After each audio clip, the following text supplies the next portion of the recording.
드리겠습니다. 내용 잘 파악해 주시면 감사하겠습니다. 2장 7절부터 읽겠습니다.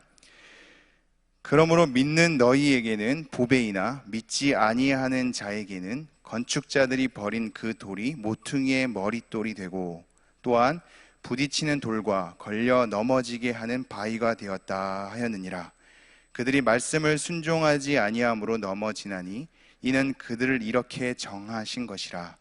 그러나 너희는 택하신 족속이요 왕같은 제사장들이요 거룩한 나라요 그의 소유가 된 백성이니 이는 너희를 어두운 데서 불러내어 그의 기이한 빛에 들어가게 하시니에 아름다운 덕을 선포하게 하려 하심이라. 너희가 전에는 백성이 아니더니 이제는 하나님의 백성이요 전에는 국류를 얻지 못하였더니 이제는 국류를 얻은 자니라. 아멘.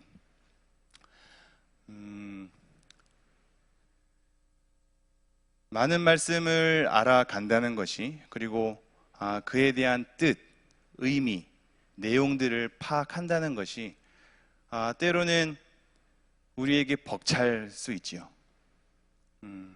벅차다는 것은 우리에게 감당이 안 되는 겁니다. 감당이 안 된다는 것은 그 말씀 앞에 반응하는 내가 없기에 이 말씀을 또한 계속 들어서 무엇 하나에 대한 괴리감 속에서 오는 고백인 겁니다. 말씀을 전하는 목회자도 동일합니다.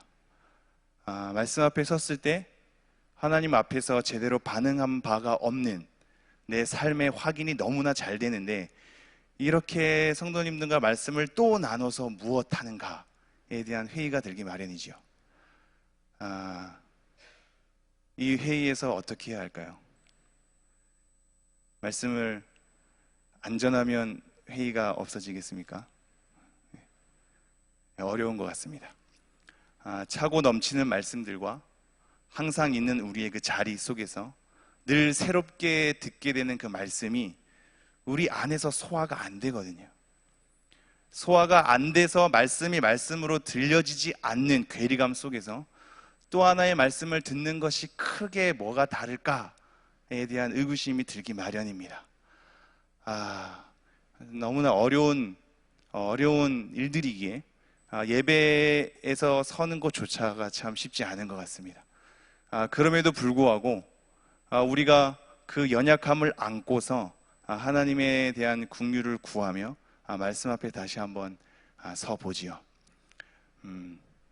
제가 뭐 엄청나게 큰 그거를 뭔가 해결해 줄 것 같았죠. 어쩔 수 없다는 거를 얘기하고 있는 겁니다. 다시 한번 하나님 말씀 앞에 잘 서야 되는데, 여러분 한번 우리가 베드로전서 끝까지, 처음부터 이까지 오는 과정을 잘 생각해 보십시오. 우리는 이렇게 질문할 수 있습니다. 하나님, 왜 저는 조금 편하게 살면 안 됩니까? 하나님, 저기 하나님을 믿지 않는 사람들처럼 좀 더 단순하게, 좀 더 그냥 말랑말랑하게, 좀 더 그냥 손쉽게 그냥 넘어가는 정도로 살면 되는데 왜 이렇게 내 삶은 복잡해야 되고 고단해야 되며 고민을 해야 합니까?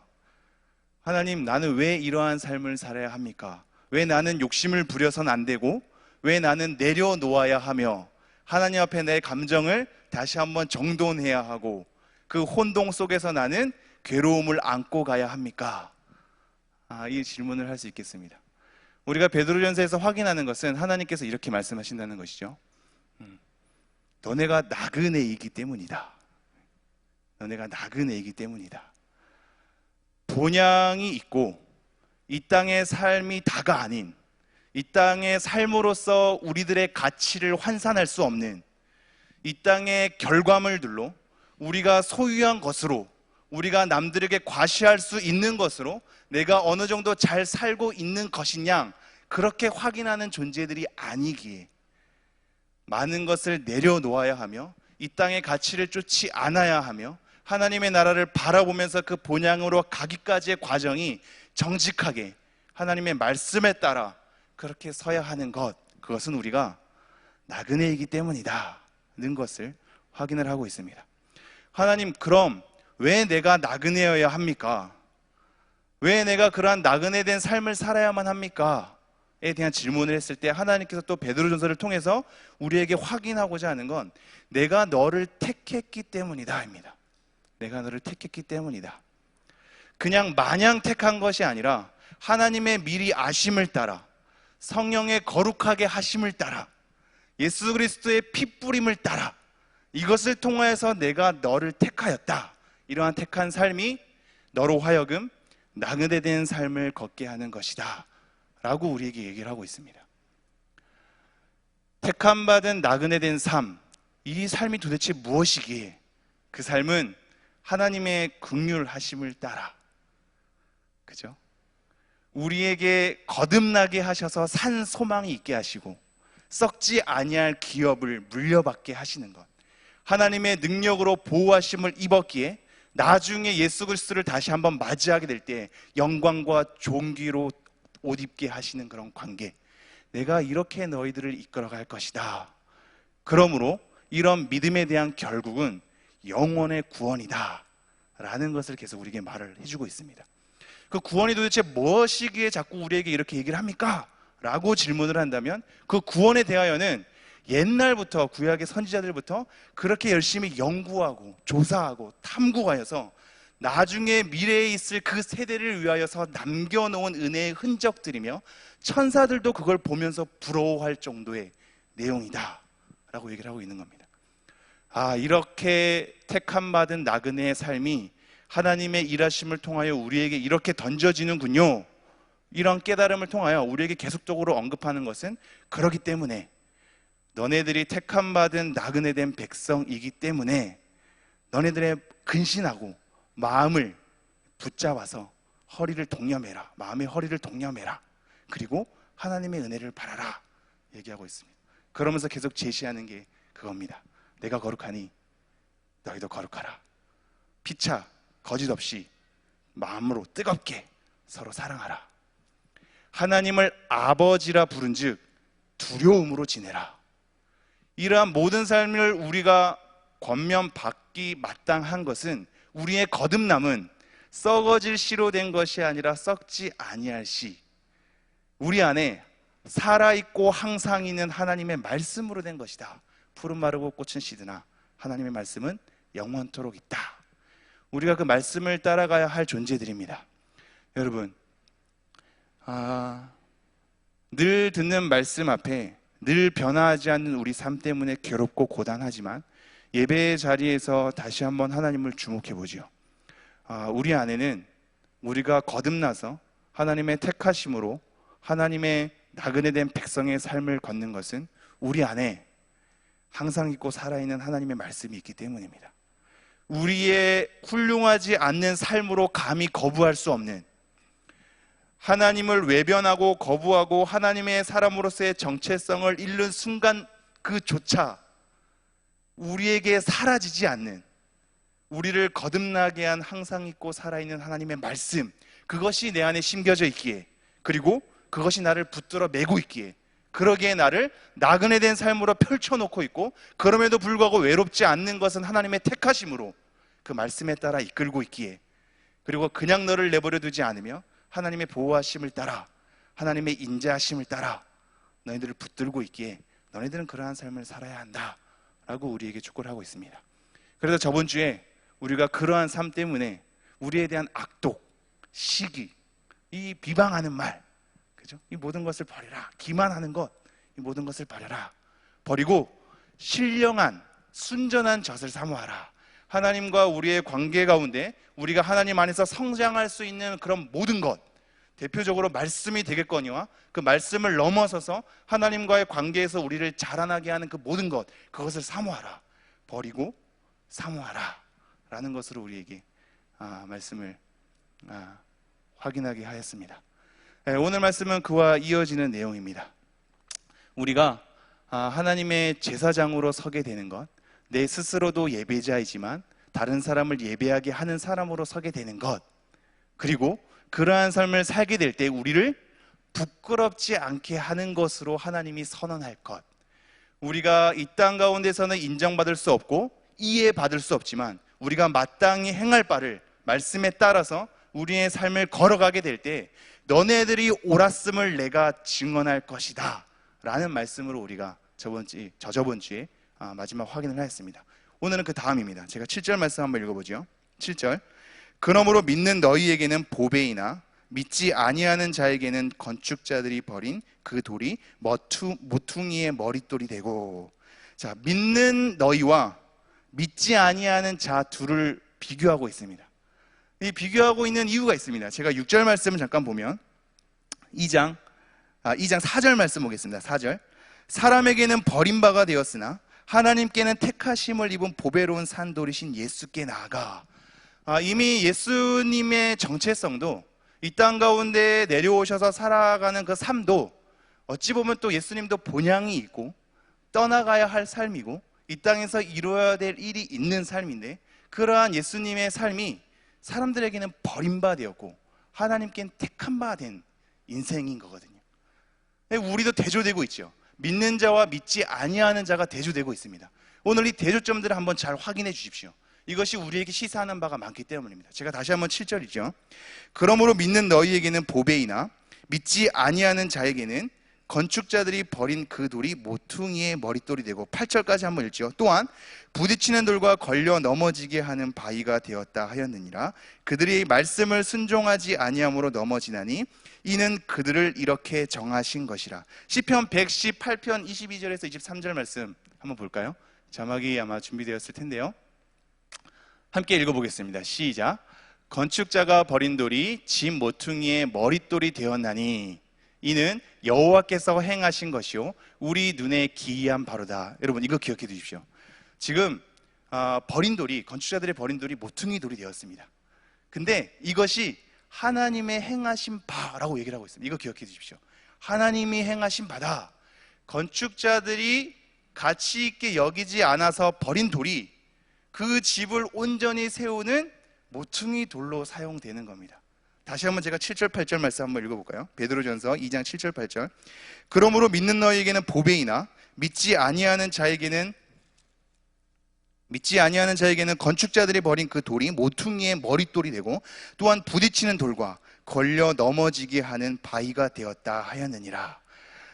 믿는 우리에게는 보배라고 합니다. 예수 그리스도를 따르던 나그네 된 삶 자체가 우리에게는 보배인 겁니다. 근데 믿지 아니하는 자에게는 그것이 굉장히 어리석고 무가치한 것으로 비춰지겠지요. 예수님 자체가 그랬다라고 얘기하고 있습니다. 그들이 건축자로서 그들이 무가치하게 여겨서 버린 그 돌이 사실상 모든 건축을 세우는 모퉁이 돌이다. 그러면서 이 모퉁이 돌이 오히려 믿지 아니하는 자들을 부딪히게 하고 걸려 넘어지게 하는 돌로 작용하는 것을 우리는 확인해 보셔야 합니다. 여러분 이것이 우리에게 무엇을 시사할까요?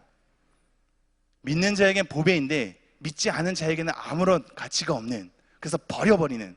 근데 그 버려버린 돌이 우리를 부딪히게 하는 것으로, 그러니까 걸어가는데 장애물이 되는 것으로, 그리고 걸려 넘어져서 쓰러지게 하는 것으로 그렇게 작용을 하고 있답니다. 믿는 우리가 고단한 것은 모든 사람이 우리를 이해하지 못하기 때문입니다. 우리가 믿는 바가 모든 사람들이 이해하는 방식으로 던져지면 좋겠지요.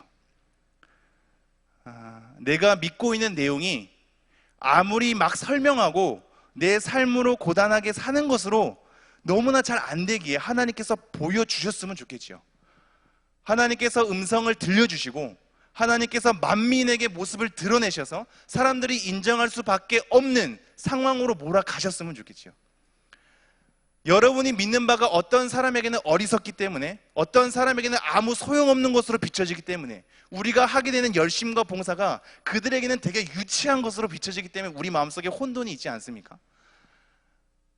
하나님을 믿는 것에 대해서, 하나님을 사랑하는 걸음들에 대해서 믿지 않는 자들마저도 인정할 수 있는 삶이었으면 좋겠다는 것이 우리의 솔직한 심정이지요.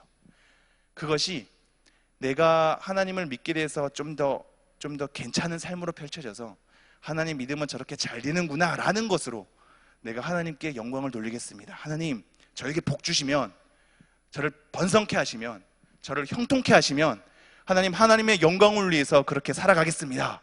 많은 사람들이 하나님을 바라보고 그 하나님에 대해서 영광을 돌리는 삶으로 저를 그렇게 사용해 주셨으면 좋겠습니다 라는 기도 제목으로 흘러가지요. 그런데 우리의 현실이 그렇습니까?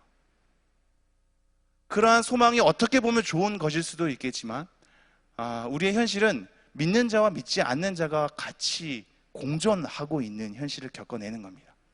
내가 믿는 바가 아무리 진심이어도, 내가 믿는 바를 아무리 열심으로 풀어낸다 하더라도 어떤 자들에게는 늘 어리석고 유치하고 늘 이해할 수 없고 무가치한 그런 삶으로 비춰지는 겁니다. 그러니까 우리의 삶이 초라해지고, 그들에게는 우리의 삶을 숨기게 되고, 그들에게는 다른 자랑할 거리를 찾게 되고, 우리들만의 그라운드로 우리가 서로 이해하는 하나의 그룹으로 조성하게 되죠. 하나님 왜 이렇게 사역을 하십니까?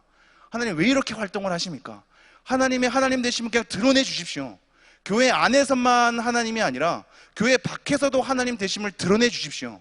믿지 않는 자들이 조롱하고 조소하는데 그들의 입 다물게 하나님의 하나님 되심을 나타내 주십시오. 하나님, 내가 믿는 바가 모든 공적인 현장 가운데서 그들이 이해하는 방식으로 풀어졌으면 좋겠습니다. 하나님, 내가 믿고 하나님에 대해서 표현하고 하나님에 대해서 설명하는 바가 모든 사람들이 납득할 만한 내용으로 펼쳐졌으면 좋겠습니다. 이게 우리의 감춰진 하나의 희망과 소망이지요. 근데 지금 그렇지 않다는 걸 얘기하고 있는 겁니다.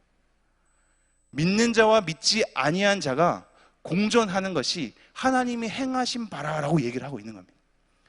믿는 자에게는 보배가 되나 믿지 않는 자에게 그렇지 않게 되는 삶이 하나님이 정하신 바다라고 얘기를 하고 있는 겁니다. 다시 한번 7절 8절 볼까요? 제가 한번 읽어보죠.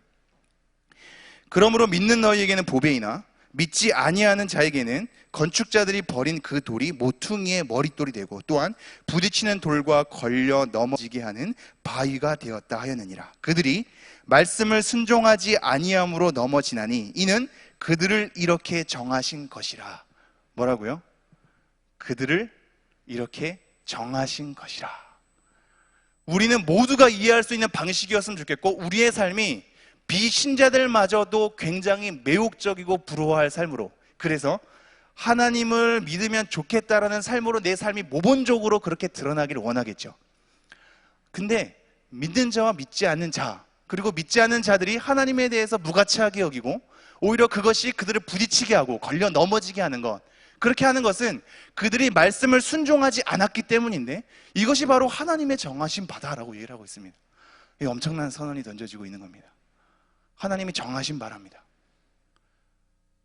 믿는 자와 믿지 않는 자가 공존하는 것, 하나님의 하나님 되심이 모두가 이해할 수 있는 방식으로 던져지지 않는 것, 우리의 삶과 우리의 믿음과 우리가 갖고 있는 믿음의 내용이 모든 사람들이 납득하고 이해할 만한 삶으로 펼쳐지지 않는 것, 그것은 하나님이 정하신 바랍니다.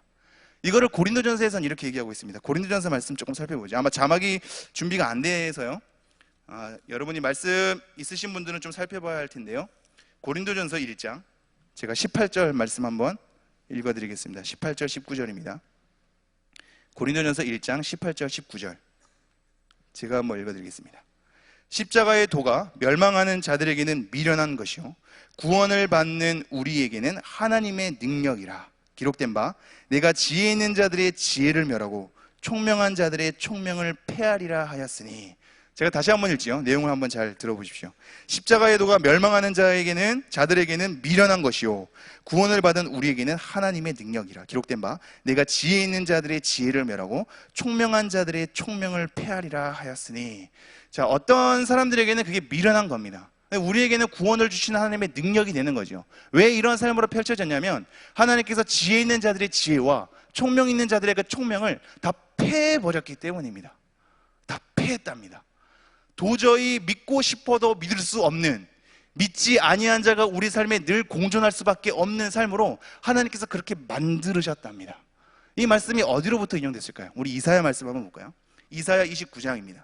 이것도 자막이 준비 안 돼서 아마 말씀 찾아볼 수 있는 분들은 좀 따라와 주시고요, 못 찾는 분들은 제가 잘 읽어드리겠습니다. 이사야 29장 9절부터 14절입니다. 9절부터 14절 조금 긴데요, 제가 한번 읽고 짤막하게 정리해 드리겠습니다. 이사야 29장 9절에서 14절. 너희는 놀라고 놀라라. 너희는 맹인이 되고 맹인이 되라. 그들의 취함이 포도주로 말미암음이 아니며 그들의 비틀거림이 독주로 말미암음이 아니니라. 대저 여호와께서 깊이 잠들게 하는 영을 너희에게 부어주사 너희의 눈을 감기셨음이니 그가 선지자들과 너희의 지도자인 선견자들을 덮으셨음이라. 그러므로 모든 계시가 너희에게는 봉한 책의 말처럼 되었으니 그것을 글 아는 자에게 주며 이르기를 그대에게 청하노니 이를 읽으라 하면 그가 대답하기를 그것이 봉해졌으니 나는 못 읽겠노라 할 것이요. 또 그 책을 글 모르는 자에게 주며 이르기를 그대에게 청하노니 이를 읽으라 하면 그가 대답하기를 나는 글을 모른다 할 것이니라. 주께서 이르시되 이 백성이 입술로는 나를 가까이하며 입술로는 나를 공경하나 그들의 마음은 내게서 멀리 떠났나니 그들이 나를 경외함은 사람의 계명으로 가르침을 받았을 뿐이라. 그러므로 내가 이 백성 중에 기이한 일 곧 기이하고 가장 기이한 일을 다시 행하리니 그들 중에서 지혜자의 지혜가 없어지고 명철자의 총명이 가려지니라. 아멘. 맹인이 되게 하는 것, 눈을 가리우는 것, 계시자들이 계시를 못하게 하는 것, 계시된 책을 읽으라고 던져줘도 못 읽는 것, 그렇게 다 덮어버린답니다. 덮어버린답니다. 여러분이 잘 아는 말씀이 눈이 있어도 보지 못하고 귀가 있어도 듣지 못하고, 그죠? 이 말씀이 여기랑 다 이어지는 겁니다. 지혜 있는 자들의 지혜, 명철한 자들의 총명을 다 패해버리는 겁니다. 하나님을 알 수 없는 결과에 이르는 겁니다. 믿지 않는 자와 믿는 자가 공존하는 것은 하나님의 일하심인 겁니다. 이게 고린도전서에서 또 이렇게 나와 있습니다. 고린도전서 제가 2장 14절에서 16절 말씀을 읽어보죠. 고린도전서 2장 14절에서 16절입니다. 제가 한번 읽고 못 찾으신 분들은 내용을 잘 들어주십시오. 제가 읽겠습니다. 육에 속한 사람은 하나님의 성령의 일들을 받지 아니하나니 이는 그것들이 그에게는 어리석게 보이며 또 그는 그것들을 알 수도 없나니 그러한 일은 영적으로 분별되기 때문이라. 신령한 자는 모든 것을 판단하나 자기는 아무에게도 판단을 받지 아니하느니라. 누가 주의 마음을 알아서 주를 가르치겠느냐? 그러나 우리가 그리스도의 마음을 가졌느니라. 육에 속한 사람은 신령한 것을 분별할 수 있는 능력이 없습니다. 어두워졌고 못 읽게 됐고 그것에 대해서 파악할 수 없게 됐고 계시에 대해서 눈이 가리워졌기 때문입니다. 그러나 신령한 자는 모든 것을 판단하나니 이는 아무도 자기를 판단받지 못한다는 말씀을 우리에게 던져지고 있는 거거든요. 이게 뭘 얘기하냐면 하나님 믿지 않는 자들에게 우리가 조소를 받고 비방을 받고 우리에 대해서 미련한 자라고 여기며 어리석은 자로 무가치하는 것을 쫓는 자라고 우리가 평가받으나 그들에 대한 판단을 우리가 받을 사람이 아니라는 것을 얘기하고 있는 겁니다. 우리는 그들의 말에 현혹이 되죠. 불안하죠. 동료가 되죠. 그들의 말에 부끄러울 때도 있겠죠. 그들의 말에 우리의 믿음이 초라하게 느껴질 때도 있겠죠. 그러나 우리가 주의 마음을 가진 자이기에 우리는 아무에게도 판단받을 수 없다. 너네들이 세속적 가치로 판단하는 그 기준이 신령한 자인 나에게, 즉 영을 부여받은 자의 나에게는 그것이 아무런 조소가 되지 않는다. 나는 그렇게 너네들의 세속적 가치로 판단받을 자가 아니다 라고 얘기를 하고 있는 겁니다. 우리는 믿는 자와 믿지 않는 자의 공존된 삶 속에서 그들에게 좀 더 설득력을 갖기를 원하고 그들이 좀 더 이해를 하기를 원하고 그들에게 좀 더 인정받는 삶으로 펼쳐지기를 원해서 뭔가 하나님의 나타나심이 모두가 이해할 수 있는 방식으로 던져지길 원하겠지요. 그들의 비판과 조롱과 조소와 그들이 너무나 호화롭게 누리는 삶 가운데 우리가 초라하게 느껴질 수도 있겠죠. 그러나 우리는 그들의 세속적 기준으로 판단을 받는 자가 아닌 겁니다. 그들이 이해할 수 없는 방식으로 믿음이 부여됐고 그들이 가치를 느낄 수 없는 방식으로 십자가의 도가 우리에게 심겨졌고 그들이 전혀 부러워하지 않는 삶으로 우리의 삶은 펼쳐지게 된 겁니다. 우리는 나그네 삶이죠. 세속적 가치로는 우리가 뭐가 대단한 삶인지 아무런 설명을 할 수 없는 겁니다. 그들은 조소할 수 있겠죠. 그런데 고린도전서 얘기하는 겁니다. 우리는 그들의 판단을 받는 자가 아니다. 그들의 세속적 가치로 평가될 수 있는 자가 아니다. 우리는 신령한 자다. 우리는 주의 마음이 우리 안에 있는 자다. 그들의 가치로 평가될 수 없으며 그들의 기준으로 판단받지 않는 자다라고 얘기하고 있는 겁니다. 여러분 놀라지 마십시오. 여러분의 신앙을 아무리 꺼내도 아무리 성숙하게 풀어내도 아무리 이해할 수 있는 방식으로 열심으로 그렇게 풀어낸다 하더라도 믿지 않는 자 앞에 서게 되어 있습니다. 당황하지 마십시오. 우리가 뭔가 잘못된 건 아닐까? 하나님이 뭔가 능력이 초라하게 보이진 않는가? 공적인 자리에서 내 믿음은 그냥 내가 개인적으로 믿는 믿음으로만 내가 갖춰야 되고 공적인 자리에서 그냥 아무 소리도 못하는 것으로 그렇게 살아가야만 되는 것은 아닐까? 여러분 그렇지 않습니다. 그거는 하나님이 정하신 바입니다. 믿는 자와 믿지 않는 자는 같이 공존할 수 있도록 하는 것이 하나님의 방식이셨습니다. 십자가의 도가 믿지 않는 자에게는 미련한 것일지언정 믿는 우리에게는 구원의 능력이 되는 겁니다. 구원의 능력으로 비춰진 우리의 가치가 나그네 된 삶일지언정 하나님의 택하심으로 말미암아 하나님으로 인해 부유해지고 진정한 삶의 방향과 가치를 알게 된 우리가 그들이 이해하는 방식으로 굳이 풀어낼 이유가 없는 겁니다. 그들이 부러워하고 그들이 인정할 방식으로 우리의 삶이 펼쳐질 이유가 없는 겁니다. 우리는 신령한 자로서 주의 마음을 갖고 있는 자로서 그들의 가치와는 다른 하나님의 가치로 이루어진 자이기 때문입니다. 다시 본문 말씀 돌아오죠. 2장 7절에서 8절 다시 한번 읽겠습니다. 그러므로 믿는 너희에게는 보배이나 믿지 아니하는 자에게는 건축자들이 버린 그 돌이 모퉁이의 머릿돌이 되고 또한 부딪히는 돌과 걸려 넘어지게 하는 바위가 되었다 하였느니라. 그들이 말씀을 순종하지 아니함으로 넘어지나니 이는 그들을 이렇게 정하신 것이라. 이 말씀을 잠깐 언급을 하긴 하죠. 지금 하나님의 정하심입니다. 이게 앞에는 지금 6절에 보면 이렇게 되어 있습니다. 성경에 기록되었을 때 보라 내가 택한 보배로운 모퉁이 돌을 시온에 두노니, 시온에 두노니 있죠. 예수님을 보배로운 그 모퉁이 돌로 하나님께서 시온에 두었다는 건데 이 단어랑 동일한 단어입니다. 그렇게 둔 겁니다. 정하신 겁니다. 지금 그들이 말씀을 순종하지 아니함으로 넘어지나니 이는 그들을 이렇게 정하신 것이다. 하나님에 대한 정함, 이것 때문에 비신자가 믿지 아니하는 자들이 하나님의 결정으로 말미암아 굉장히 불합리하게 그들이 어쩔 수 없이 그들의 의지와는 무관하게 하나님의 결정으로 그렇게 된 것처럼 보일 겁니다.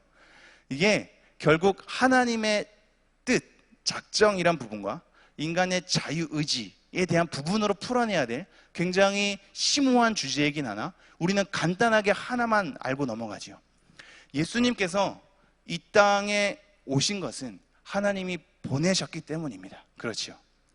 하나님의 보내심과 동시에 예수님은 하나님이 보내셨기에 그것을 어쩔 수 없이 당한 자는 아닌 겁니다. 예수님은 본인 스스로 자발적으로 이 땅 가운데 오신 겁니다. 예수님께서 로마 병정들에 의해서 그리고 유대인들의 계략에 의해서 십자가에 못 박혀 돌아가셨죠. 죽임을 당하셨죠. 죽임을 당했다고 해서 예수님이 어쩔 수 없이 그들의 폭력적 행위 앞에 그냥 당해버린 것이냐, 수동적으로 끌려가 버린 것이냐, 그렇지 않습니다. 예수님 스스로 목숨을 버릴 권세가 있기에 스스로 자발적 순종을 통해서 목숨을 끊으신 겁니다. 하나님께서 죽이신 겁니다. 로마 병정들은 자기의 의지를 통하여 그들을 죽이겠죠. 하나님은 하나님 나름대로 자기 아들을 죽이신 겁니다. 예수님은 죽임을 당하시죠. 본인 스스로 목숨을 버리신 겁니다. 이게 이해가 되실까요? 예수님이 이 땅에 오는 것은 하나님의 결정 때문이 아니라 본인의 자발적 순종 때문입니다. 예수님이 율법에 순종하신 것은 어쩔 수 없이 순종의 삶을 걸어가는 것이 아니라 본인의 능동적 선택 때문에 이루어진 삶인 겁니다. 잘 정리해 보십시오. 말씀을 순종하지 아니하였기 때문에 이것은 하나님께서 이렇게 정하신 바다. 하나님을 믿지 않는 사람은 하나님의 정하신 바 때문에 그렇습니다. 그러나 동시에 그들이 말씀을 순종하지 않는 선택과 더불어서 펼쳐지는 겁니다.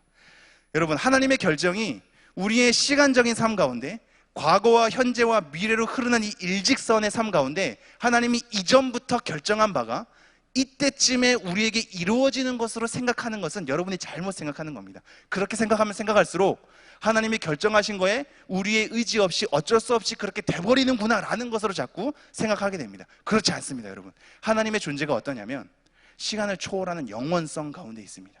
영원이란 개념을 우리의 삶 가운데 시간적으로 표현되는 겁니다. 이게 조금 어렵고 조금 난해한 주제이기 때문에 지금은 그냥 간단하게만 언급하고 넘어갑니다.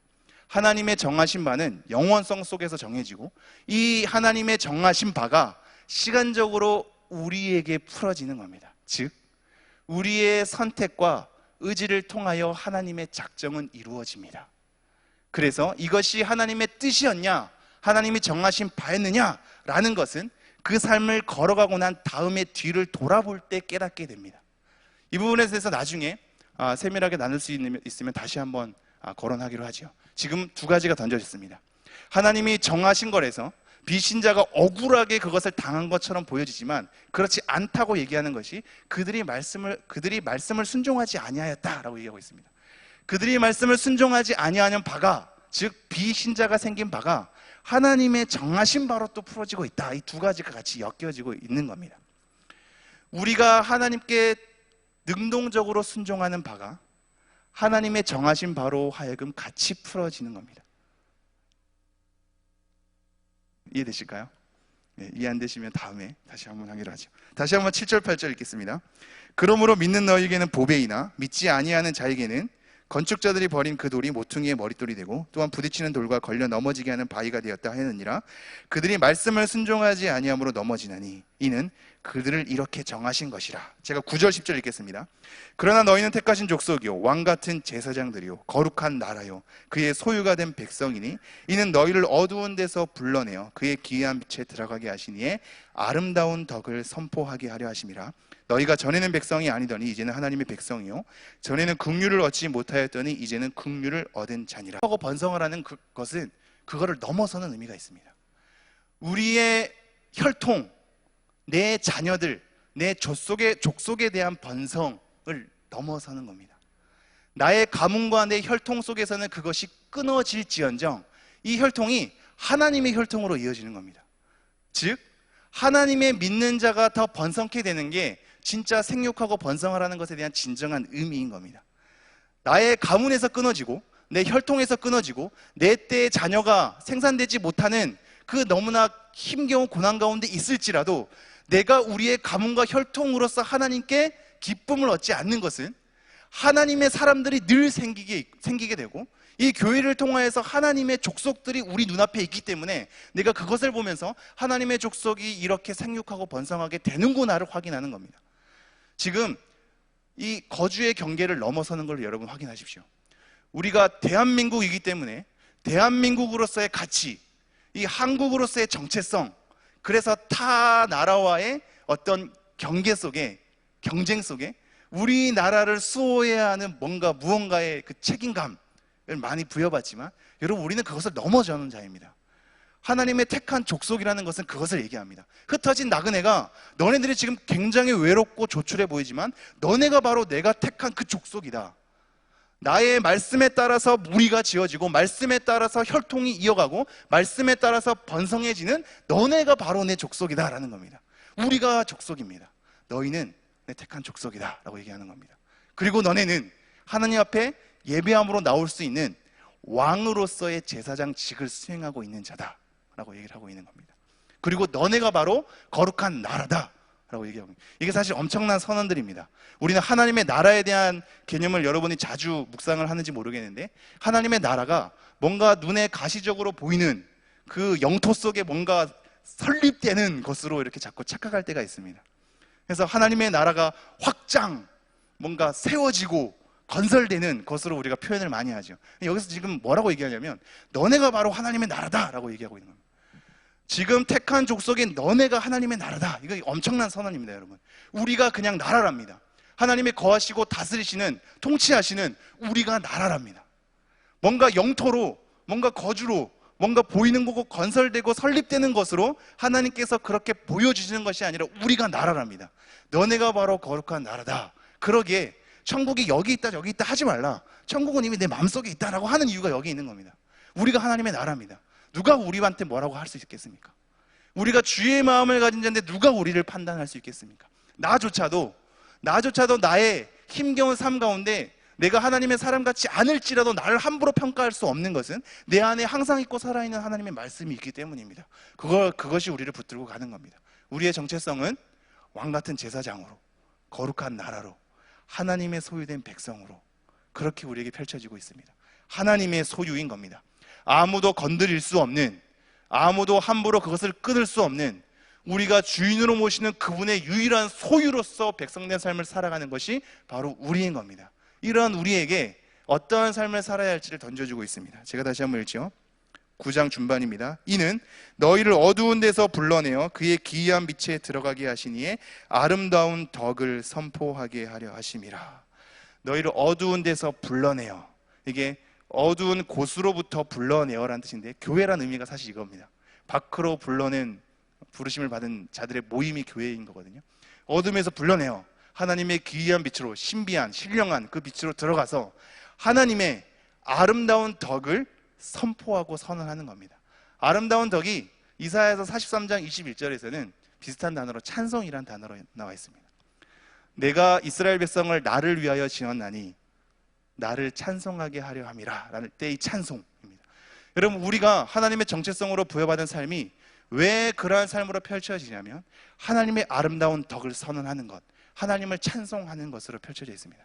이게 에베소서 1장에 보면은 세 군데로 나눠져 있는데, 내가 하나님의 영광의 찬송이 되게 하려 합니다, 영광의 찬송을 하게 하려 합니다, 이렇게 세 가지로 동일하게 반복된 패턴을 우리에게 던져주고 있습니다. 하나님의 영광을 찬송하는 것, 영광의 찬송이 되는 것, 우리의 존재가 하나님의 찬송이 되며 우리의 역할이 하나님을 찬송하게 하는 것으로 우리에게 비춰주고 있습니다. 여러분, 우리의 펼쳐진 삶은, 나그네 된 백성은 하나님을 찬송하는 삶으로 살아가게 되어 있습니다.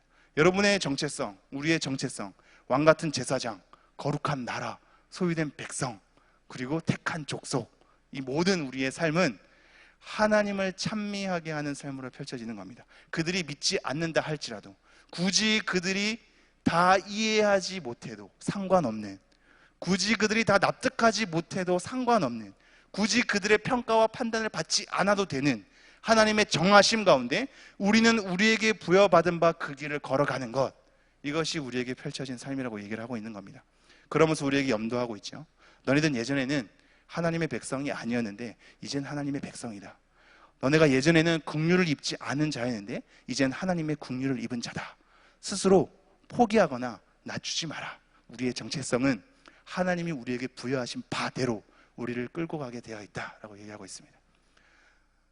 여러분, 힘내십시오. 이렇게 말씀을 전하지만 제 안에는 사실 되게 힘겨움이 많은데, 이렇게 말씀을 하면 뭐하나에 대한 회의감이 저에게도 있지만 저도 다시 한번 이 말씀으로 바로 서렵니다.